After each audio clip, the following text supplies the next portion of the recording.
Jon, you're very welcome to Inside Intercom. We're delighted to have you.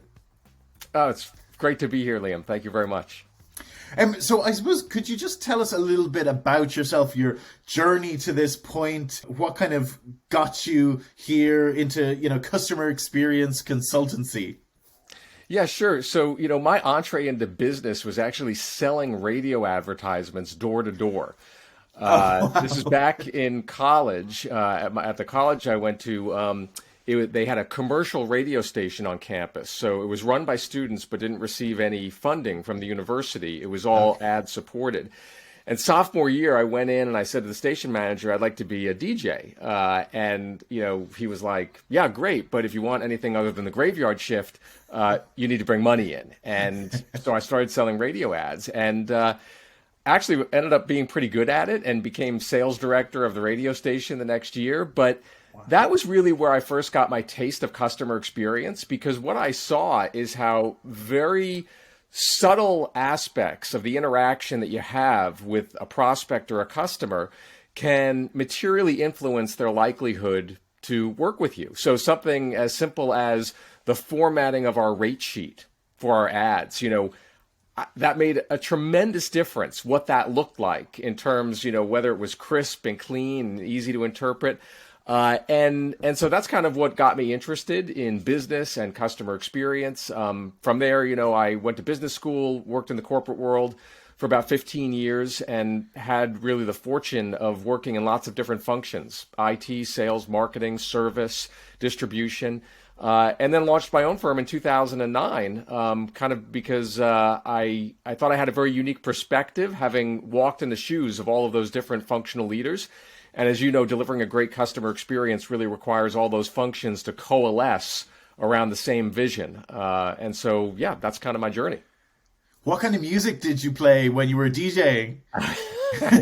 So I hosted the Sunday Night Oldies show every nice. Sunday from 11 p.m. to 1 a.m. Now, back then, oldies, as I defined it, was 50s, 60s, and 70s music. So all the classics, and yeah, I still love that music today. Brilliant. I love it. Now, what's funny is that was actually a show that was on a college radio station that was focused on alt rock. But because I was bringing in all the revenue, they had to give me whatever I wanted. So, in the middle of this alt rock sort of sea, you've got this oldie show. So it stood out. Yeah. Oh, I love that.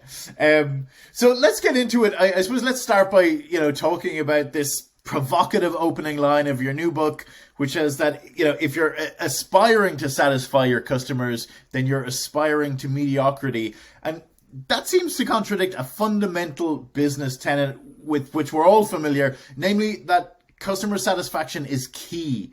So why should we all rethink that?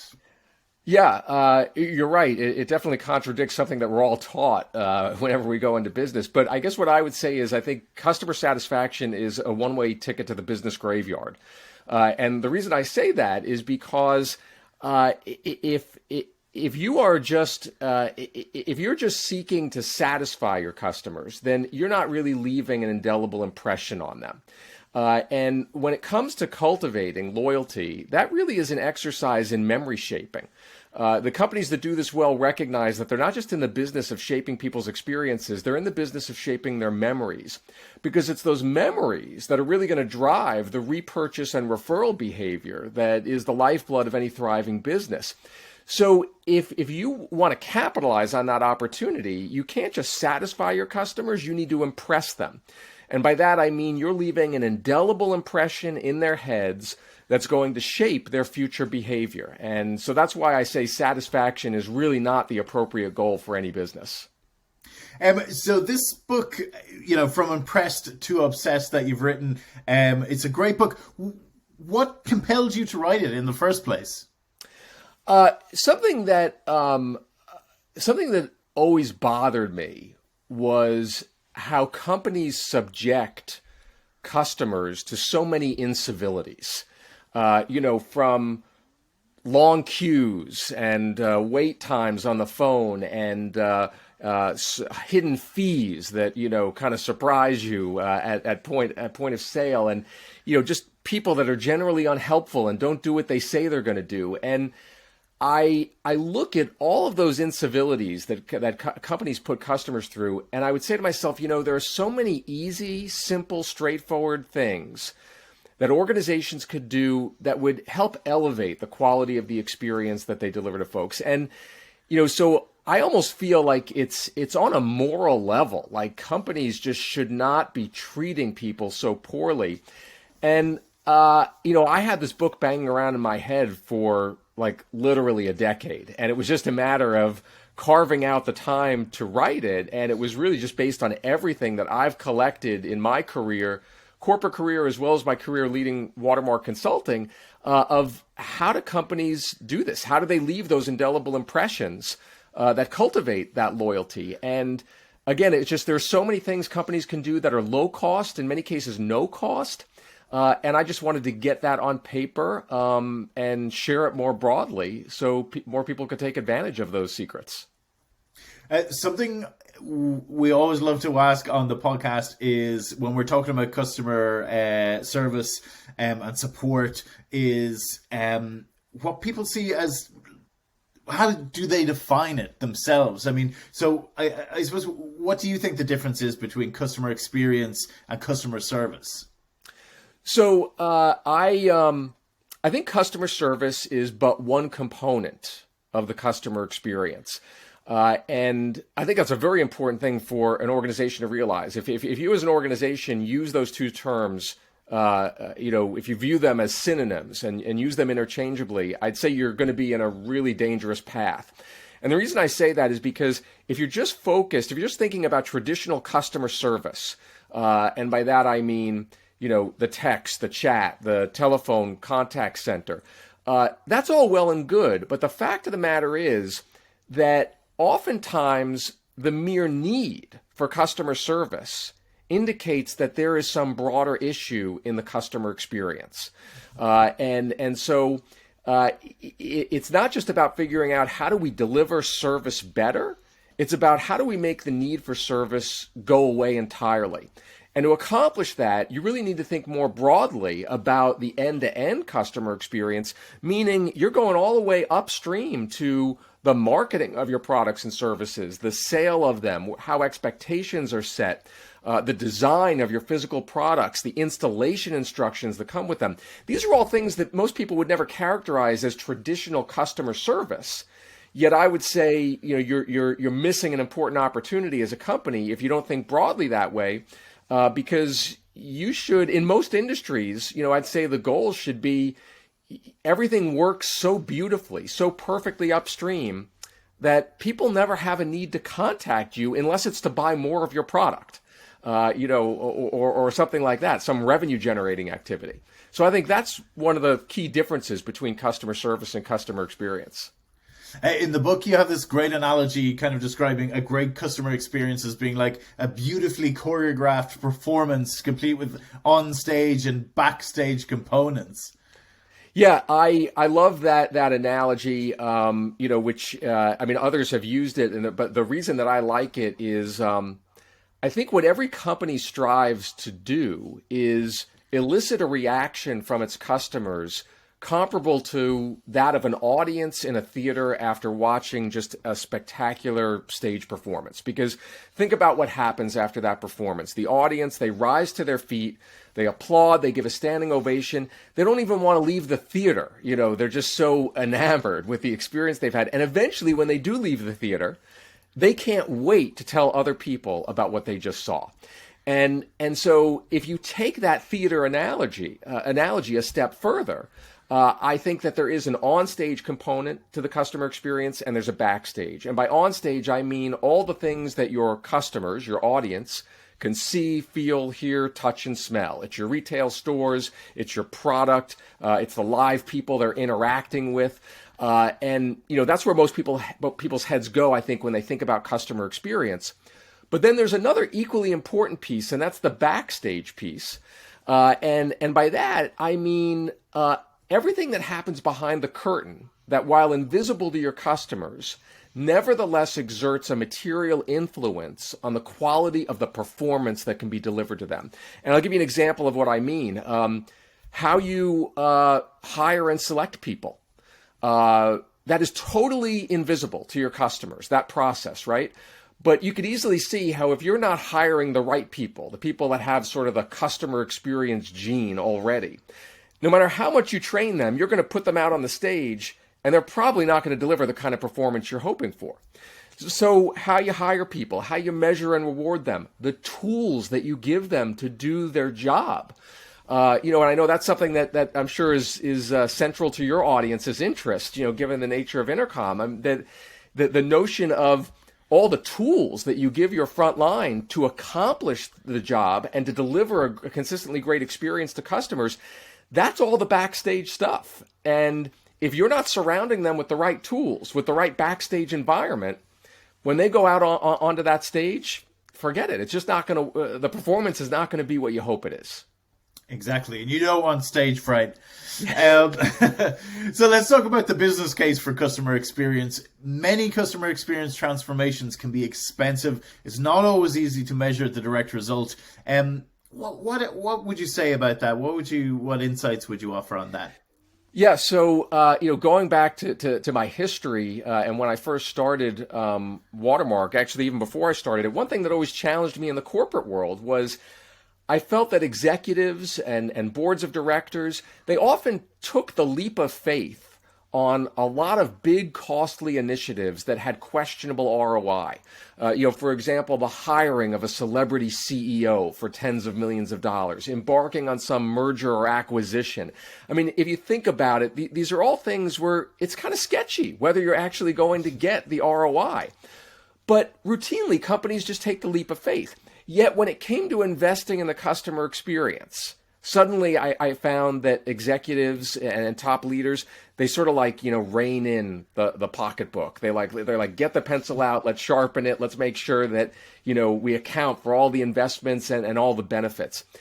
And that always bothered me. And I think that in my view, it reflected sort of this deep-seated skepticism about whether customer experience really mattered. And, corporate executives will talk the good talk and, they'll say, yeah, it's important. But in many cases, I think it's kind of corporate window dressing. It's like good annual report copy. And so when I launched Watermark, my own consultancy, it became even more important to persuade people that this actually mattered, and that there was an ROI. And I remember very vividly, it was the first year I started the firm, and it was Christmas time, and I was just racking my brain. I was saying, how do you persuade people, executives in the corner office, that this actually has a payback? And I realized, you got to speak in the language they understand. And what most of these executives understand is the language of shareholder value. Whether they're a public or a private company, they understand what that means. And so I said to myself, wouldn't it be interesting to look at the shareholder value, shareholder return of companies that excel in customer experience versus those that are not good at it. And that was the origin story of what's now called the Watermark Consulting Customer Experience ROI Study, which is one of the most widely cited analyses of its kind. And it's updated every couple of years. And the latest version, which is in the book, has 13 years of data. And it's just really remarkable when you look at the contrast. The companies that excel in customer experience outperform the ones that don't by an over 3-to-1 margin in shareholder return. And to me, that is the exclamation point on the case, the economic case for customer experience. And the book, of course, dives into what drives those economics. And I think what's important for your audience to understand is it's not just about revenue. A lot of companies, they get hung up on how do we quantify the ROI of customer experience because additional revenue from it is so hard to put your finger on. And that's true, but there's a whole expense part to the equation. We just talked about the idea of doing things right upstream so that you obviate the need for people to contact you downstream. You save money when you do that. It puts less stress on your organization. So I think that there is very compelling evidence out there about the ROI of customer experience. I hope that what I've put in the book helps to advance that cause, but it is definitely not soft and intangible. It is very real, and you can take it to the bank. I think in the book you mentioned kind of these variety of indignities that companies kind of subject customers to. We're talking about, long call center waits, retail stores that are sparsely staffed, hidden fees, all of that kind of stuff. Why don't more companies take customer experience seriously? Well, I think part of it is that they're skeptical of the ROI, just like we talked about. So they choose not to invest in it. But the other thing I would say that is a big impediment is I think many companies look at their customer experience through rose-colored glasses. There's a very famous Bain and Company study that was done some years ago where they went out to executives. They said, how many of you think your company delivers a great customer experience? 80% of the executives raised their hand and said, yep, that's us. And then they went to the customers of those companies and asked them the same question. And only 8% of the customers agreed with that conclusion. So there's like this huge chasm between the view of the executives and the view of the customer. And when executives think, yeah, things aren't all that bad, we're doing pretty well, we've got this covered, what does it translate into? It translates them into investing less and focusing less on actually elevating the customer experience. And I think that's the other impediment to people focusing on it more and accepting some of those indignities that you mentioned. So if you're a company and you've got a constrained budget and you want to offer a better customer experience, how can you go about doing that? It's going to cost more to do. Yeah, for those companies that are in that situation where, you are cash constrained and you're like, how do we fund this?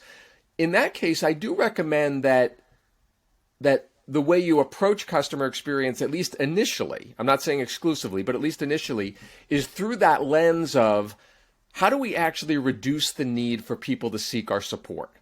Because that is the most easily quantifiable lever for actually self-funding customer experience initiatives.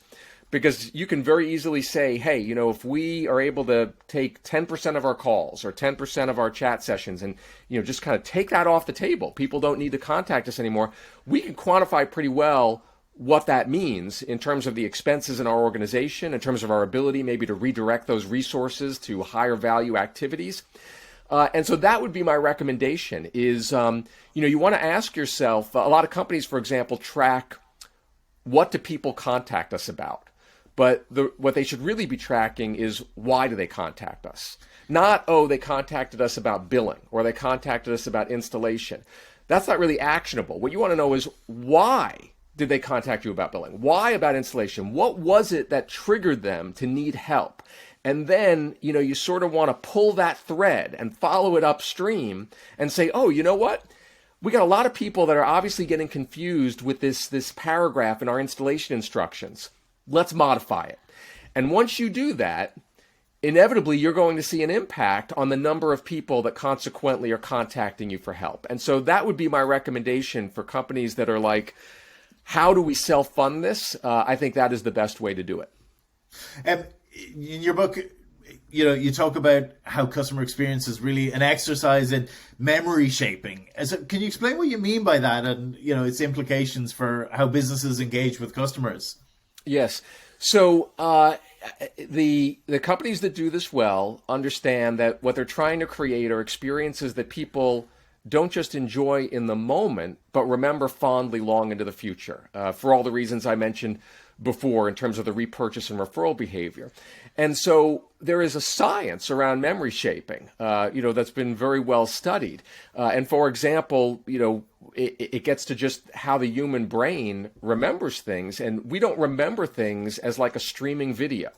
It's not like we remember every frame in the experience, and then we've got some algorithm in our head that looks at the number of frames that were pleasant versus the number of frames that were unpleasant and calculates whether or not we're happy and satisfied. That is not how it works. The way our memories work is we actually just remember the peaks in the experience, the valleys in the experience, and the last part of the encounter. And so when it comes to engineering customer experiences, that has really important ramifications for your strategy. On the one hand, it means you actually don't have to be perfect at every touch point. You could actually make a conscious strategic decision to just sort of be okay at a particular touch point, as long as it's not one that's, tremendously important to your customer. But at the same time, you want to make sure that you're creating some more and higher peaks, and that you're eliminating or valleys or making them less deep.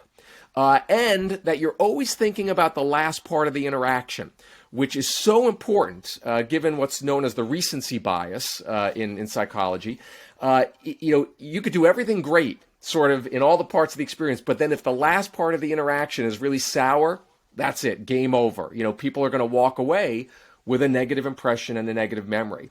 And so what the book talks about is, in addition to explaining that memory science, it actually lays out a bunch of approaches for how do you create more and higher peaks, fewer and less deep valleys? How do you end on a high note at the conclusion of every interaction?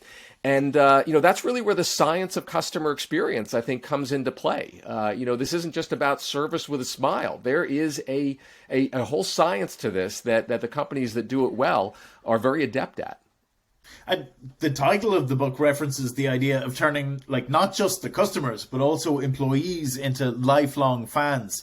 So how do customer experience design principles apply to a company's relationship with their employees? Yes, I'm so important. So glad you brought that up, because, that subtitle in the book was chosen very deliberately. And the reason is that if you think about it, the very things that foster engagement between a customer and a company are not all that different than the things that foster engagement between an employee and an employer, or an employee and a leader. And what I mean by that is it's things like, are you responsive to me? Do you advocate for me? Do you communicate with me clearly and transparently? Do I feel better after I have interacted with you as compared to before? And because of those parallels, what you actually find is many of the same techniques that beloved consumer brands use to engage their customers can actually be used to engage and strengthen loyalty with employees. I'll go back to something we were talking about earlier with the backstage piece and, the notion of making it easy for your employees to deliver the experience. One of the principles I talk about in the book is the notion of making it effortless for your customers, but also for your employees. We as human beings, we like the path of least resistance. We are lazy creatures at heart. And so if it is easier for us to buy this product, to understand this product, to buy it, if it's more accessible, we're going to go there before we go to something that's a more complex route. And that helps to engage us. But similarly with employees, if I am in a workplace where it is effortless for me to do my job, where I don't have to jump through all kinds of hoops and bureaucratic red tape, where I don't have to use archaic systems that just seem to, compete against me at every turn, that cultivates loyalty in the workplace. That's a place where people are going to want to work because they know I can be my best there. I can reach my potential. And so, that is a critical point that the book tries to make, is that the very same strategies that beloved companies use to engage customers can be used by leaders to engage their employees. 100%. I love that. Listen, I can't let you go without asking you about AI and ChatGPT. What do you think its effect on customer experience, customer service is going to be? I know we're in the realm of speculation now, but... Yeah, I know. And I've listened to some of your recent podcasts. I know you've been all over this and talking about it a lot. I have to tell you, I approach new technologies with a healthy skepticism, because I do think that, corporate history is just sort of filled with anecdotes of companies kind of getting drunk on the new shiny object, and it distracts them from the fundamentals. And, and it turns out to not be what they imagined. I have to tell you, though, in the case of ChatGPT, I feel a little differently. Understand my background, my degree, my undergraduate degree was in cognitive science, and I actually studied the science of human language and how to apply that to computers. That was actually the focus of my undergraduate thesis. So this is very close to my heart, and I have to say that this new technology is very impressive. And it's not one of those shiny objects that I sort of take with a grain of salt in the past. I really think there's something here in terms of ease for customers to get information and interact with companies, but also potentially the ease of employees to do their job in terms of help me craft this message to this customer. How do I articulate this? Or not even that, just a help system, like a knowledge base. Customers ask me for this. What do I say? What's the response?